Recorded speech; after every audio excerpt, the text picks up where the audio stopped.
আসসালামু আলাইকুম রহমতুল্লাহি। ওয়ালাইকুম আসসালাম রহমতুল্লাহ বরকাত। বলেন।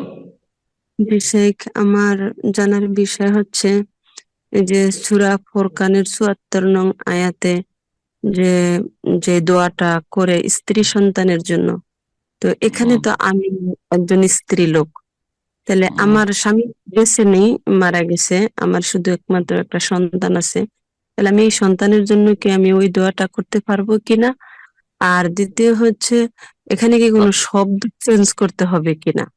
কোনো আমি তো চেঞ্জ করতে হবে না। আজওয়াজনা মানে স্বামী হয়, আজওয়াজ মানে স্ত্রী হয়। শুধু স্ত্রী হয় না। রব্বানা হাব লানা মিন আজওয়াজিনা ওয়া যুররিয়াতিনা কুররাতা আয়ুন ওয়াজআলনা লিল মুত্তাকিন। আজওয়াজ মানে হচ্ছে জোড়া, যুগল। সেটা স্ত্রী হইতে পারে, আবার স্ত্রী যেন স্বামী হইতে পারে। সুতরাং একজন মহিলা যখন এই দোয়াটি করবে তখন তার স্বামী আর ছেলে মেয়ের জন্য দোয়া করছে। আর যখন একজন পুরুষ দোয়া করবে তখন তার স্ত্রী ছেলে মেয়ের জন্য দোয়া করছে। হাবলানা মিন আজওয়াজিনা ওয়া যুররিয়াতিনা। জি। এই ক্ষেত্রে আপনার সংশয় যে আমার স্বামী মারা গেছে, স্বামী মারা যাওয়ার পরে চক্ষু শীতলকারী হইতে পারে। সে যদি জান্নাতি হইতে পারে আর জান্নাতের সঙ্গী হইতে পারে তাহলে চক্ষু শীতলকারী। হ্যাঁ, আর না হইলে সে চক্ষু শীতলকারী নয়। আল্লাহ না করে অনেক বোনের রয়েছে, তাদের স্বামীরা জাহান্নামী, বেনামাজি হয়ে মারা গেছে, বেদিন হয়ে মারা গেছে, নাস্তিক হয়ে মারা গেছে, অনেক আছে, বেদিন আছে যে বড় বড় শিরক করে কবর মাজার পূজার আকীদা নিয়ে মারা গেছে, জাহান্নামী তারা।